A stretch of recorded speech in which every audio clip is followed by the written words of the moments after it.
Hi, Johanna. How are you? I'm good, thank you. How are you, Liam? I'm okay. It's been a few weeks since our last one, but we have another exciting podcast today. Who do we have on the line? Deb? Who's that? Who's that, Deb? Oh, hello, that's me, Liam. I'm Deb, Carson, and I'm here to join you with your podcast today. So there's, the full complement of Rail Innovation Group people. How exciting. Indeedy. So the reason we're doing the podcast today, well, I'm in London. You're in the Medway towns. Johanna's in Brighton.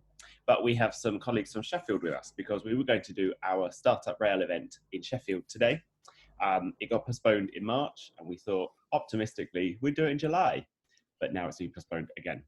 But not to waste the opportunity, we are dialing in and chatting with our hosts, who will be hosting us at some point in the future. We will.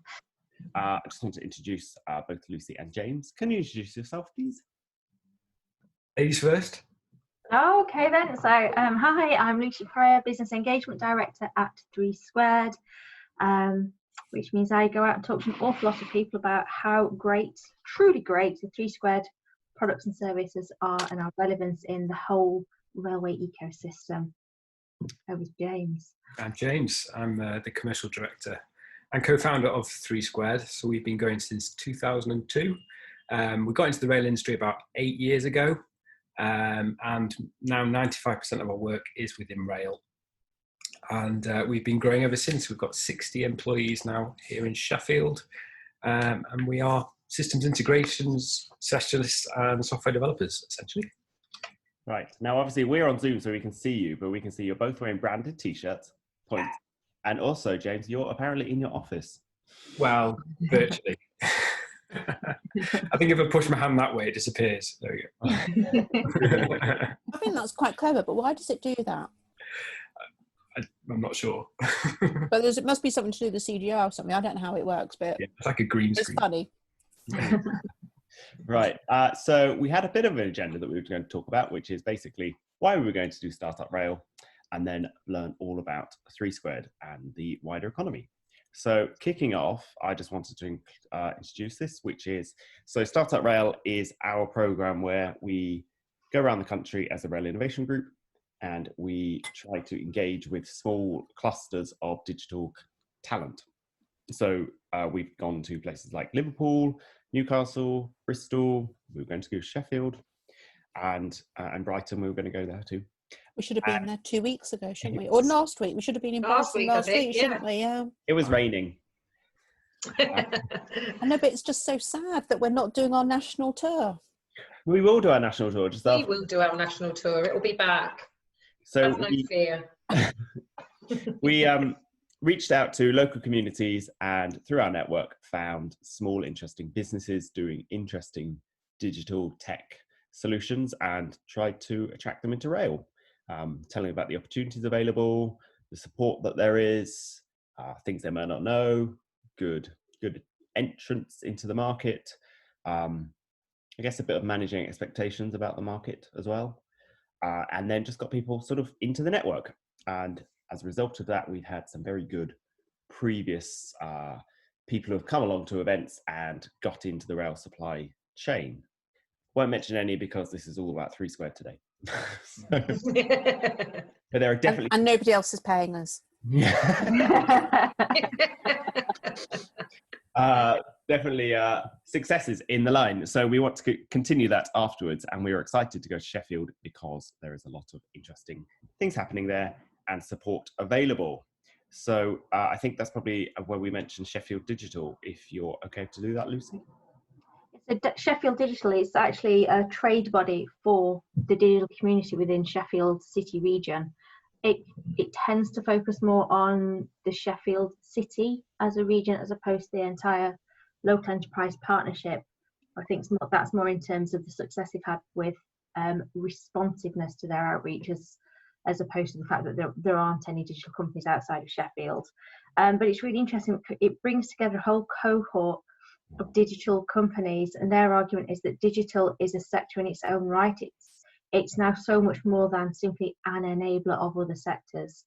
And there's an interesting conversation we keep having internally. Are we digital or are we rail? Well, we're both.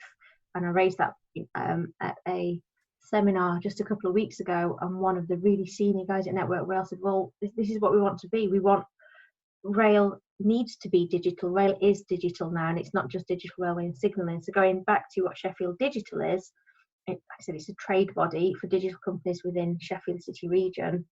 But excitingly, because we've got high value catapult centres in the region as well, we've got the Advanced Manufacturing Centre just on the city outskirts, who are running digital manufacturing meetups, and again discussing where digital can enhance the capabilities of all manner of other companies in all other sectors, and cross-fertilise those skills and those ways of thinking. So it really, really is a vibrant digital community up here in sunny Sheffield. Are you from Sheffield? Are you biased? I'm from Donny originally. I emigrated to Sheffield from Doncaster via Bristol and South America. That's my little strapline. So I always knew I'd end up back in South Yorkshire, but with a fair amount of travelling and working overseas in between all of that. Right. So yeah, I am biased though. But I am biased. However, there's an official piece of research going on into digital and railway clusters across the north. So looking at the whole of the Northern Powerhouse region, and actually when I was assisting that body with their work, not just through bias and not just through my networking and affinity with people that I know locally, because my railway contacts are national, it turns out my digital contacts are quite national as well. And actually advising this research body on digitally innovative companies working in rail, there was also a cluster just naturally formed out of the South Yorkshire going up to West Yorkshire areas. Well, it's really interesting. It really is a hotbed, I'd say, of digital. I was just wondering that though, whether there was sort of like a cluster that was going on, with between Doncaster, Sheffield and York, and whether that was triangulating in the same way that it does between Milton Keynes, Oxford and Cambridge, if there was something else going on there. The golden triangle that you were talking about last week. I think we need to come together as a community better. So for example, there's the York Rail Innovation Community, which has had a few meetings and actually reached quite a few people. Its inaugural physical event easily had 40, 50 people there. We're talking that was about 18 months ago now, I think. And it shouldn't be that we're competing for attention. It should be that we work together. So yes, there's a whole load of stuff happening in York. There's a whole load of stuff happening across Sheffield City region, which includes Doncaster. Then also, you've got Manchester, and that's only 30 miles away. So collectively, as a northern, and James travels that route daily when we're in the office.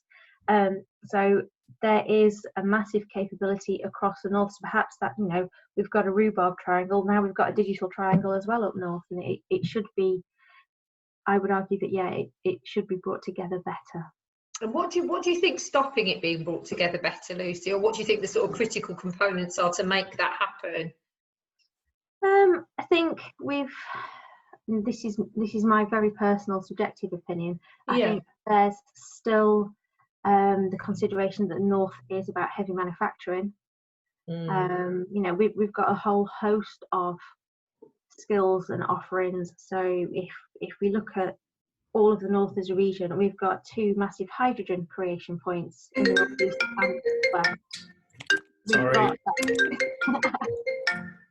We do have. I'm muting him. He's muted. We do have that mass of technical digital skills. We've also got a share of catapult centres.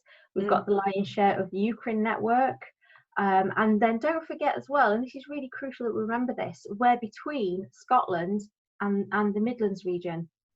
So it's not just about, I'm not just talking about Northern Powerhouse here, Northern Powerhouse as part of the route up to Scotland, Northern Powerhouse as travelling through Midlands Connect.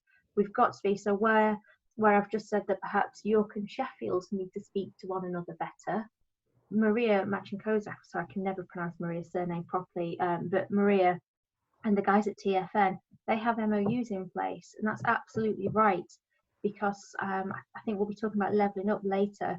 We've all got to recognise our respective skills and our respective strengths, and then work out how we can put those in conjunction with one another for a better holistic whole offering.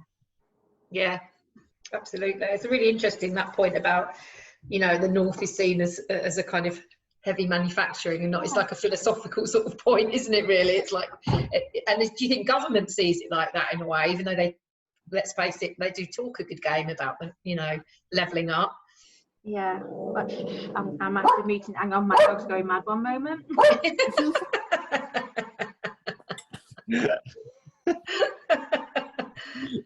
No. Phones, dog barking, we've got it all on here. Sorry. Joys from working from home. Just had the delivery driver that wouldn't go away. Can I ask you, James, just before we get into a wider conversation, is with regard to Sheffield, is why did you start a company in Sheffield? Originally, I went to Sheffield Hallam University and did computer studies there. So I just run upstairs. And I met my colleague Tim on my final year of my degree, and we worked well on projects together. We thought, well, let's start a company. So that was back in 2002. And then we started 3Squared back then, and it's just grown over the years. But we've always had strong connections with Sheffield Hallam University because we take on placement students from them every year. I think over the years we've taken over, I think it's close to 100 students that have come through 3Squared and done placements with us. And I always tout it as the best part of the degree, because I did a placement at university and thought that is really where you get the industry knowledge. And that's what I say to all the students, is the best part of the degree, because you learn so much more on the job. And the majority of them do come back to 3Squared full time. And usually get a first class honours degree as well, because they've learned so much working with 3Squared, and we've got a fantastic graduate programme and placement programme going on that we do get the cream of the crop of the students, because we get some great recommendations from them as well, so it's great. Yeah. So I'm just curious, so you say you just started off from university. Did you have a business idea, or because it's highly unusual, isn't it, to go straight from university into your own business? Most people sort of like try a career of some sorts first and then realise that working for people is rubbish, so they go and start off their own business. True. I mean, I think doing the placement years, I did a couple of placement years actually. I did one at PlusNet, and that kind of showed me the ropes of a software house, which was really useful, obviously, with 3Squared. And Tim had some projects on the side as well that he was working on. Plus, I was developing websites on the side as well for my hometown. And I realised that, you know, there's more that can be done with taking Tim's skills and minds together to develop something. So we had an idea. We were more into the web design and software programming. We also did e-marketing. We kind of threw a lot of different things at a wall, and we kind of saw what stuck. And it was the software side that grew from there. And during the years that we were established, the iPhone came out, the iPad, and you know, applications were a big thing, and we kind of got into that market with mobile apps. And then we were working for lots of different organizations, construction, retail, and various different sectors. And when we got into rail, we had all this industry knowledge from other industries that we've then put into the rail to say, well, have you thought about doing it this way? And it's really worked, and we've found that our niche now is within the rail sector. So if you've grown then, sorry Liam, I didn't know. Back to ask the same questions as you. So well, you go on, then you ask it. No, you do. Okay. So no, I was just say, so if you, as you've grown, I mean, like, is it because you saw the opportunity in rail, because rail didn't have the expertise that you could bring to it? I think, yeah, absolutely. There was a lot of gaps, and you know, there's a lot of legacy systems as well within the rail system, within the rail organisations, and we were great at investigating problems and finding a solution for it. Plus, we were really techies, you know, geeks that like to integrate with things as well. And we found that these systems were kind of just given the bare minimum, and that there was lots of different information in silos that we could then bring together our expertise and integration methods that could then provide the right information to the right people on performance and improvements. And it's worked really well in that sense, the fact that we found the industry and being able to sort of change it through using our services to develop a suite of products called RailSmart. So how do you make sure that as you've grown, I mean, we can come on to it in a minute, but you've had some wild successes recently. As you've grown and become more and more of a rail company, a company in the rail sphere, how have you made sure that the culture of what you do still questions rail? It still questions rail. I was going to ask you something similar about that, actually, because which might help to sort of focus your response, James. Sorry to butt in, but right. I was thinking it's very interesting because everyone always says that the rail industry is very kind of, you know, stuck in its ways, and it's not very open to change, and you know, it's very difficult to get people to do things differently in rail and all this kind of thing. So I'm intrigued as to what your experience has been, because obviously it's been a very successful space for you. Yeah, I think by having people who aren't necessarily in rail has really helped as well, because they've had different ideas taken away from the blinkered approach of rail. This is how we do it this way. And we've gone in there and suggested ideas. And fortunately, a lot of the clients and a lot of people in the rail industry are quite receptive to change. So that they're up for these ideas of trying new things, and it's worked. It's been listening to their problems and being able to solve them through software. Right. Yeah. I think we're also overall in a really interesting area right now, because as James said, there are so many legacy systems, and there are so many things that are done because they're just done this way. Then at the same time, if we look at HS2, for example, you know, the vehicle builders are all waiting now for the results. They've essentially had to put bids in for vehicles that aren't going to be built for another however many years, never mind how long they're going to be in service. So we've got, right now, I'd say railways in this really strange but fortunate position at the same time. How do we marry legacy with future-proof? And because there's a shift in conversation to being outcome or output led rather than results led. So rather than clients now saying how they want you to do something, there does feel like there is this ongoing evolution where it's right, this is what we want to achieve. How can supply chain get us there? And if that thinking really is deeply ensconced, that is going to enable more non-railway companies into rail, because it might be that their means of tackling and solving a problem are going to help the way that 3Squared was doing 8-9 years ago when it first came into rail. But it's also finding the right person to have the right conversation with, which is, I think James and Tim can just smell them out. But I was just wondering, do you think in the last 10 years rail has in a cliche way been on that journey, and it's taken them a long time to realise that outcomes are better than being told how you get there? Yeah, and I think that's because we're finally now shaking BR. You know, we're not British Railway anymore, and it's taken a long time culturally for the railway world to really, really embody that. COVID's changed a lot of things really drastically over the last few months. But, you know, even 5 years ago, I'd be speaking to people and they still refer to themselves as BR people. And if you look at the Commonwealth and ex-colonial countries, there's still a huge BR footprint or a BR legacy out there. So that's not to say that mortality is a good thing, but as the market has had to evolve, and therefore the work has had to evolve, and as we do become more outcome led, it's forcing us to look at things differently, I'd argue. So your dog is very I'm very sorry. I've tried to bribe him again. You should introduce him. I'll bring him in a minute. Do you want me to pick on mute? No. It's part of the charm of the podcast that we have a guest. somersaulting behind me today.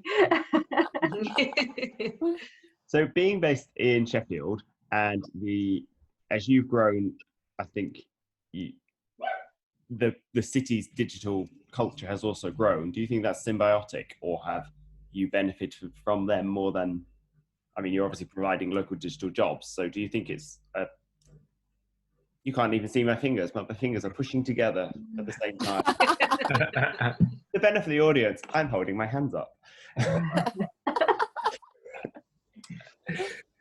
I think we're very lucky in Sheffield to have two fantastic universities, and there is a lot of talent coming out of the universities that has helped grow the digital Sheffield Digital, and there's a lot of companies that have come into Sheffield as well, digital companies, because they've realised there is some great talent here as well, and unfortunately there isn't enough developers to go around now.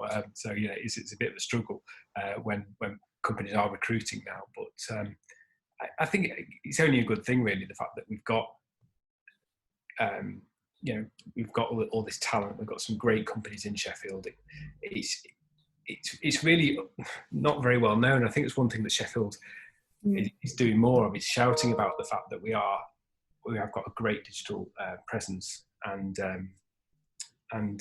think as 3Squared's grown over the years, that there's just been more and more companies that have come to Sheffield. So I'll let one of the two of you mention about which successes you've had, but in the two most recent press releases I've seen, it always says Sheffield based 3Squared. Is that something you put on, or is that people noting that you're from Sheffield? I think on the recent one with HS2, it's been noted the fact that it's a contract that's not been won and been in London. So exactly, they'll be very keen on that. And it's a really exciting project with the HS2 one. We're using our Rail Smart software to help deliver a tunneling program between Euston and the M25 using Rail Smart and some bespoke components to form a supply chain management system. So it's really exciting to be part of that. And one of the other big ones is working with Network Rail. So they've taken on our flagship competency management software to continuously monitor and improve employee competencies. And it's a great win for us, because it means they're rolling it out to Network Rail. We've successfully rolled it out to a certain part, and it's growing out to the rest of NR by the end of the year. So it's really exciting. So were you bidding for that work? Sorry, go on. Sorry, go on. No, go on, Debs. You go on.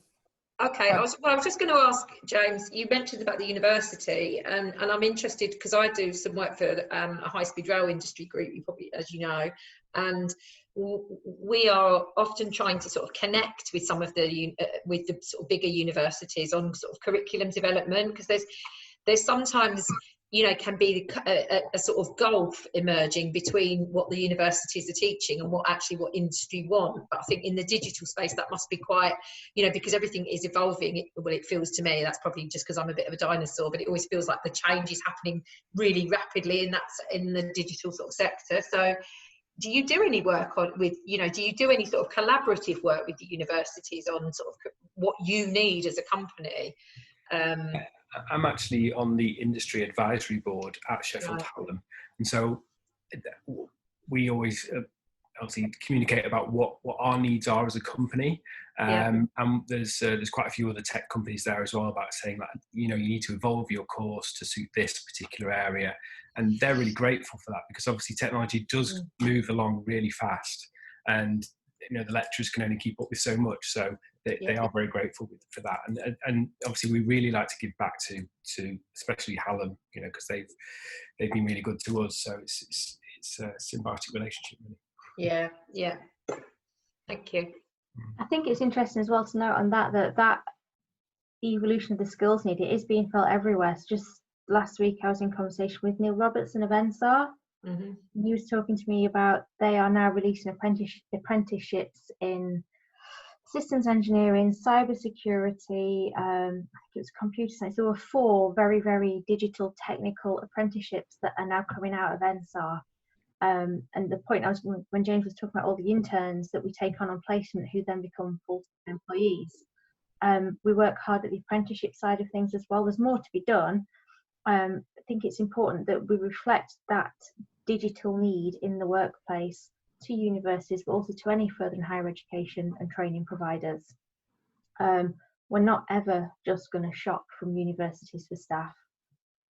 But I think that's interesting in itself, isn't it? Because just also, you say about looking for a wider talent pool in that respect, but also when James is saying about a shortage of developers, is that local to Sheffield, or is that nationally that there's a shortage and we need to do more to get people working in the digital space regardless of what level they enter in at?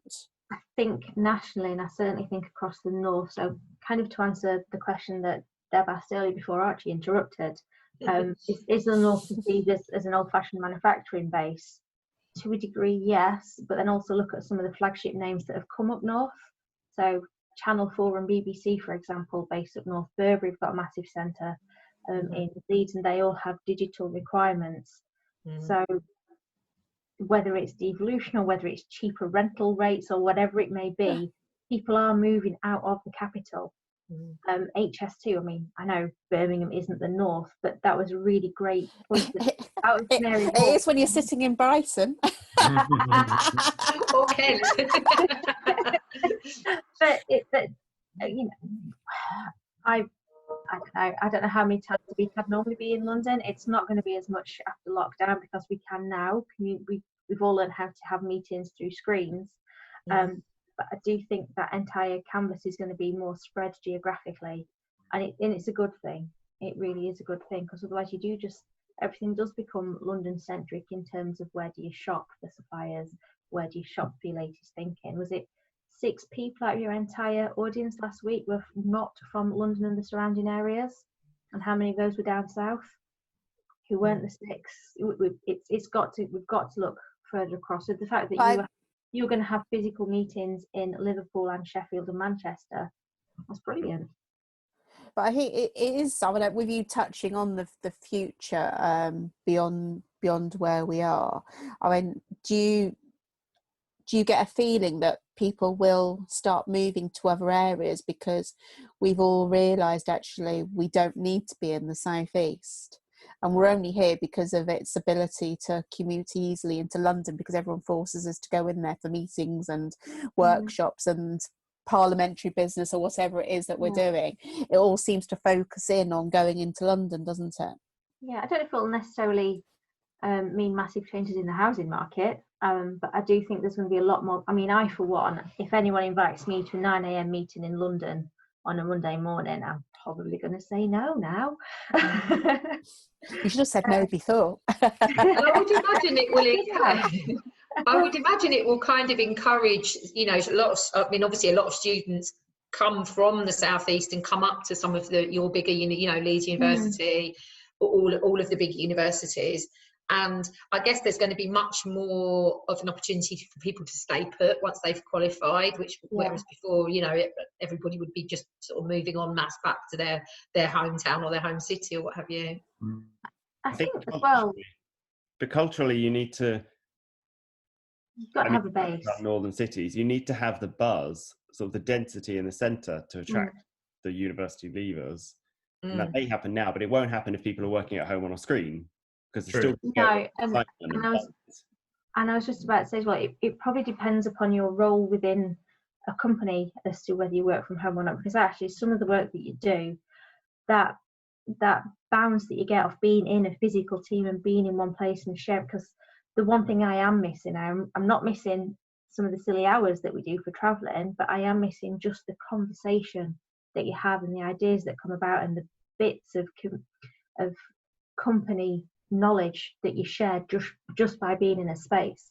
So I don't think everyone's going to stay totally home working, and for any company with a cohesive team to succeed, you're going to have to offer all of your staff that ability to be together and to use that lovely office that we just redeveloped. I was just wondering. No, sorry, go on, Joanna. No, I was just wondering. I was just wondering if in terms of that, missing that buzz. Have you done anything to try and contrive that atmosphere? Because I've done things like some teams have worked on sort of like we've just kept Zoom on all day. So we sort of like we have our chat and then we do sort of like a couple of hours work and then we'll come back and bounce ideas around on what we've been working on, but we just keep it on all day. Wow. Go on, James, over to you because we've done some good stuff. I think having Slack and Zoom's really helped, and Teams, just to keep the communication going. We do weekly pub quizzes as well on a Friday, so each team hosts a quiz, and it's really a good laugh at the end of the week. So yeah. It's been interesting I look after a high-speed rail apprentice network for high-speed rail group, and so I talk to the apprentices from that network quite a bit, and one of the things they've been saying is that actually a lot of them live in kind of accommodation that doesn't really suit them working at home sort of 24/7, which is interesting, and also they just, as you sort of were alluding to, Lucy, they're just really missing that kind of that sense of being able to speak to people that are a bit more senior in the organisation, sort of outside of a formal kind of meeting or what have you, just that opportunity for sort of informal mentoring or just general that kind of engagement. Yeah, exactly. Yeah. So the majority, I would say, of the people that I speak to who are probably, I don't know, under 30 anyway, I would imagine that most of them are from the apprentice network, have said that they would definitely want to go back into the office, maybe not completely full time, but they are actually missing the office environment in that sense, which is interesting. Yeah. So I think there is a bit of a sort of intergenerational split there, maybe. Yeah, we'd be missing the office. I was just also wondering, bringing up sort of like thinking about younger people and digital opportunities and the wider economy. And that is, the news is getting pretty bad out there, given sort of like where the economy is, and like lots of companies are making people redundant because our way of life is changing. And I was wondering, in terms of moving into your space and training and retraining and that, is there opportunities for people to do that? Are you aware of that, where they could retrain and meet that gap that that your industry has? Is it easy? Yeah, I think within software, if people have a software background, then it's all good. It's changing from one sector to another. You could easily slot in with 3Squared. We've got a fantastic training program as well to get people on board and up to speed. It's definitely something that HS2 are kind of, the high-speed rail space is looking at is where they can bring in, you've got people that are kind of, the aviation industry obviously has taken quite a hit over this period, and I know that a lot of the companies in my high-speed rail group will be looking at digital engineers from that space, because all of those skills are transferable, aren't they, really? And that goes back to Sheffield Digital's point. Digital is a sector and an employer in its own right. And James was completely right that actually we're not all railway people, therefore we can challenge and question rail. But also it's not fair to assume that if you work in software that you're a millennial. I'm not a spring chicken, but I am not the youngest person in the company. And so we've got technical staff who are in their 40s, if not 50s. Yeah. So let's not just say that you have to be under a certain age to be able to work in this space. So yes, there will be a need for people to retrain, kind of, I suppose, to suit the nuance of their application. But it doesn't mean completely and utterly retrain. It's redirecting the user interface, let's say. Yeah, but it goes back to what James was saying right at the start, which is that actually that's what rail needs. Rail needs people coming into the industry from across many different other sectors, because that's what brings in that kind of fresh eyes, fresh ability to challenge, all those kind of things. Yeah. How long has railway been saying it wants to cross transfer technology from other sectors? You've got to apply the same approach to its people as well. Yes. Also not contain them once they get into rail and say, you're a rail person forevermore. Yeah. Yeah. Yeah. Yes. Although, have any of us on here actually had a career in an paid job in rail? Hey, You. I'm the only one, aren't I? I'm the person that gets up and says, I've done such and such in railway and I'm more senior, so I'm more important than all of you. I'm that person. Having worked in the railway sector or within the railway supply chain, how are you defining that? Well, I've done both. Mm. You see, because I've worked. I started on the railway. See, I'm going to do the story now. I'll take you, force me into it. So I started on the railway on the first day of privatisation. So 1st of January 1994, I worked for Railtrack. Mm-hmm. And it was a part-time job when I was doing my masters at Exeter University. So I looked after all the operating notices for the estates division of Exeter Depot. So that was my little. So that was my job for 3 mornings a week to supplement my masters. And yeah, you can digitise that. Well, it is digitised now, isn't it? Because in those days I used to have to photocopy them all, staple them all, and then put them in everybody's little cubby hole. But now it just arrives on whatever your preferred digital device is.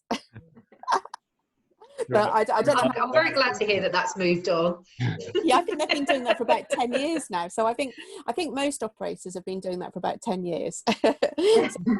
So in some ways, should it be moving on to something else now? Maybe, I don't know. But yeah, and what I also remember about that job was because as part of the safety notices, I'm going off on a complete tangent now, was because between Exeter and Barnstable, I lived in the middle of the line, but for 2 months I got on a bus because the railway line was closed for the whole period because it rained nearly all winter. And there are I think there's 29 bridges between Exeter and Barnstable, and every time it rained, divers had to go and inspect the bridges again. So they never ended up reopening the line for 2 months, and I was responsible for coordinating the divers as well. So so I was like, oh no, here we go again. I've got to go into work and coordinate the divers and all their safety notices and everything when I went into work in the morning. So I don't know whether they still have that as a problem or they fixed it, but that would be something you could apply a digital solution to asset monitoring or something, rather than sending divers down to inspect whether it was still structurally safe. So what advice do you have for a digital company? We're progressing well as an industry, I think. One of the other projects we're doing at the moment is to do with VSTP, which is very short-term planning. We've managed to win a competition with RSSB for that one, and I think that's another thing that we're helping with, and we're having conversations with other organisations now about how to start predicting that sort of thing as well, predicting delays and that kind of thing. And this is the new area. Once we get that right, I think the rail is going to significantly change and be able to have foresight as to what's going to occur if something does go wrong. And I think that is the crucial game changer, which we're hoping to get in on as well. Right. The thing that I would add to that, not in terms of my advice for digital everything, is that I think what's interesting is that with James saying that's a game changer, is because I get the feeling that the industry has moved away from it having to be a big digital railway program, because there are other ways that you can deliver the outcomes of a digital rail program without it necessarily meaning huge amounts of infrastructure investment and disrupting the railway to be able to deliver the positive outcome that you're seeking, like predicting where disruptions are likely to happen and how you respond to them. Because I think probably as a customer or a passenger, depending on how you want to define it, passengers aren't really interested in the big infrastructure stuff, but what they want is information, and am I going to get home, and how long is the delay, and is the information you're giving me accurate? And I think possibly that's where rail has started to get to, is it's not necessarily about the big infrastructure elements, it's about making sure that you can give out trusted information and it's accurate. True. Well, it can't. It can't come soon enough that the rail industry actually starts to focus on actually passengers, because they're the ones that actually get on the trains and they're the ones that actually need a decent service. So I do remember somebody saying, I can't remember where it was, that, you know, years ago when anyone mentioned passengers in a room full of railway people, everyone sort of winced and sort of thought, oh gosh, let's not talk about them, you know, getting on our nice trains.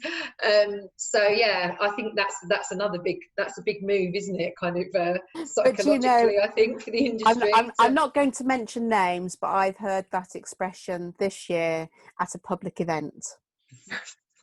Really? Yeah, and yes, and I winced when I heard it because I couldn't believe, and there were some senior people in the room, and it was a social event, but I still think it was inappropriate, because I think the irony of current circumstances is that maybe a lot of people have got their wish and they're now realising actually it's not so pleasant without our customers. Without future. You know, it's a novelty for the first week, but I think now that the railway's actually missing them. I think so. And I think it is, I mean, I appreciate you heard that recently, but I mean, I get a sense, and I'm a newbie to the rail sector, but I definitely get a sense that everything is becoming much more focused around sort of passenger needs, and that, you know, that's also around the kind of inclusivity agenda, and, you know, getting people with impairments to be able to use the transport network more, you know, more easily than they can now, and all that kind of thing. I think it's might be small steps, but I think it's definitely happening, and projects like HS2 are a great catalyst for that as well, aren't they? Because obviously such a big infrastructure project can sort of set the bar quite high for some of that stuff, which can only be a good thing for the industry. Yeah. Sorry, that's my little speech to move everything into a positive light again. So I think it's quite interesting. I mean, because James, you've already mentioned about your HS2 contract, and you know, the boon for more technology applications. So what is it actually that you are doing for HS2? So it's a supply chain management system, which gives them better visibility of the freight supply chain, giving live performance information, cost management, real-time operational control data. So essentially we're taking our RailSmart platform and producing a bespoke module for that, for the HS2 contractors, essentially. So when you say freight, you mean actually do you mean the logistics of moving the dirt and things like that away from the site? Yeah, so we've got a name for that, but we probably shouldn't say it, should we? But we no swears. Dirty McDirk face or something.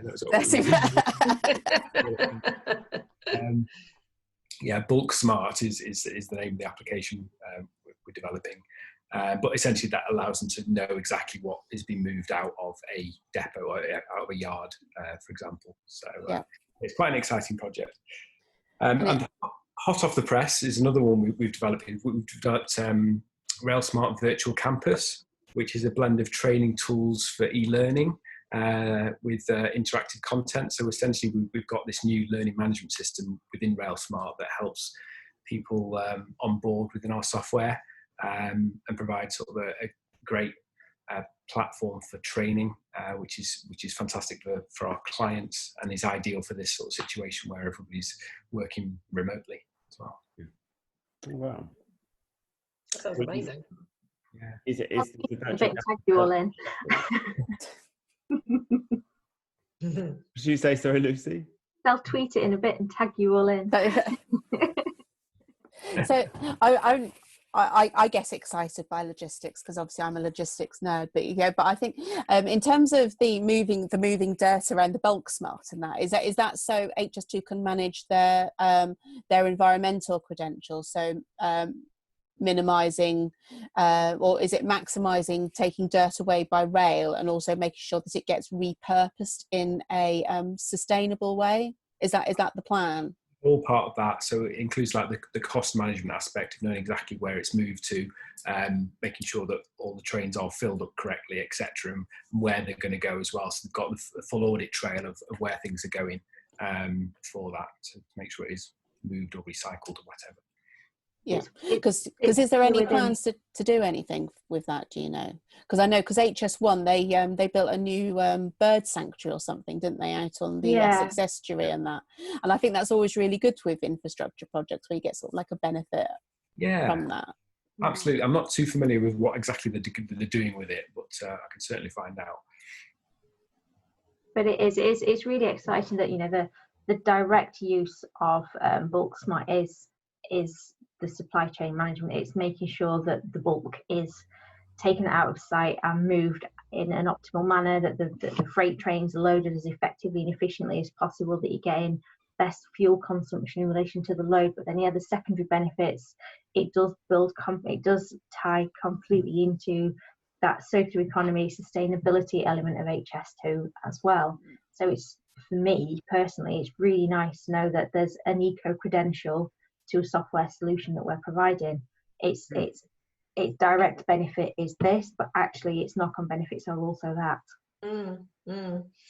Perhaps I should speak to you afterwards. We're doing a report on HS2, an ecology report for my high-speed rail group at the moment. We've been talking to all of our sort of, you know, big tier 1 kind of members about what they're doing on and off the route. But that would be a great one to get in there somewhere, I think. Yeah. Regional company from Sheffield as well. I have to speak to HS2 Limited, see how comfortable they are talking about it at the moment. But right, I think we need to draw us to a close. We probably all got 3 p.m. meetings, but I was just going to ask if you have any advice for local companies or keen people. I think they should join Rail Innovation Group because you have fantastic networking opportunities, and we have some great collaboration partnerships from Rail Innovation Group as well. So that's my quote for our website. Thank you. I think give it a thumbs up. We promised that we didn't tell him to say that. We did not. Free wine and snacks, which is a bonus. Meetups to start soon. Any last advice? I just want to echo what James said, because if you look at some of the startups and non-rail companies that have joined this group and therefore had conversation in the railway sector and are now really successful in the railway sector as a result, that's brilliant for them as individual companies. And not being political, I actually think it's a great way for companies to then also use Rail Innovation Group to springboard into eligibility for future membership into larger organisations and help become those bigger, older railway companies that then shape policy. It's got to be a constant churn and a cycle. We've got to bring fresh thinking in. We've got to bring fresh companies in, because otherwise it will always just be business as usual, and we won't ever think outside because we've not got the capacity to.